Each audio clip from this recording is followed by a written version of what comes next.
Hello there, how are you doing? Welcome back to Slam Motion. So guys, in today's video, we are going to discuss Star Wars. Andor is actually a good show. Here's the real reason why. Are you guys excited? So let's get started.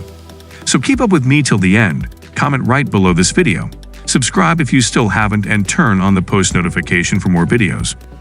Tony Gilroy is not only the mastermind behind George Clooney's most underrated and arguably best film, but he's also behind one of the most critically applauded Star Wars shows. There's no doubt that some of the other Disney Plus Star Wars properties have missed the mark.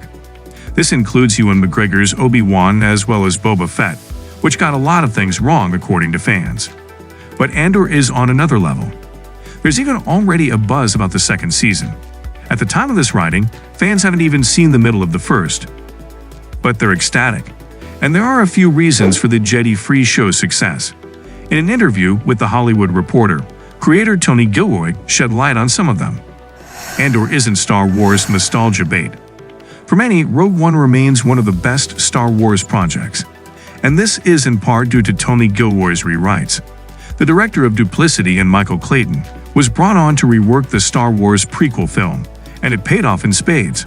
So much so that he was asked to shore in his very own series, which brought back Diego Luna's cash-in Andor for Rogue One, among others. As pointed out by many, including the interviewer at The Hollywood Reporter, Andor seems to work so well because Tony doesn't lean too far into nostalgia. While the mostly loathed Star Wars sequel trilogy was almost entirely about recalling, referencing, or redoing the past, Andor keeps things fresh and new. Sure, there are tons of Easter eggs for those paying close enough attention. But the series really works because it doesn't want to crowd please. It also doesn't care about the formulaic story structures that Star Wars properties so regularly use.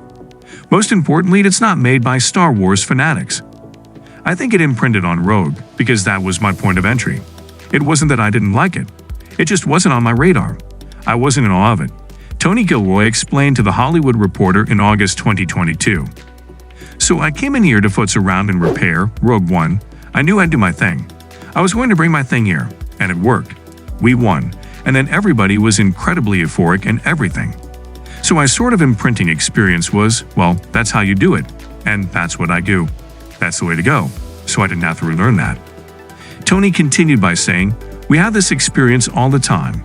In every department, we've had all kinds of people come in, and they know it's Star Wars, so they change their behavior.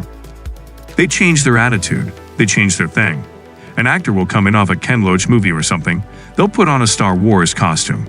And all of a sudden, this great actor, who auditioned for you and didn't know what it really was, starts acting differently.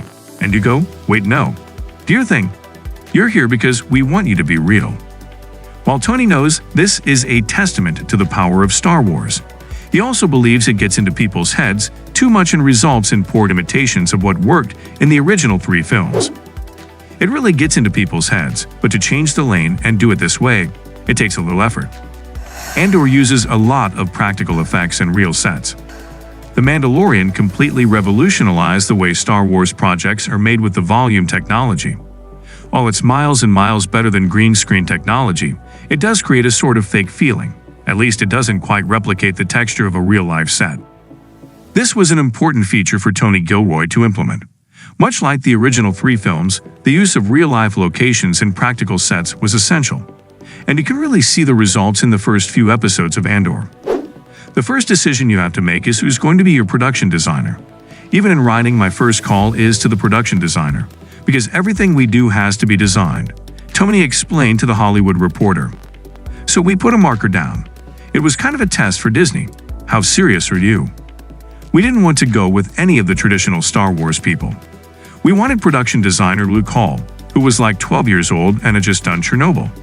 He's just a freaking genius, but non-Star Wars in every way. So we brought him over.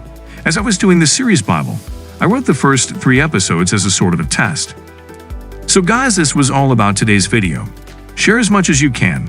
That really motivates us to create more content for you guys. With this, we end our video.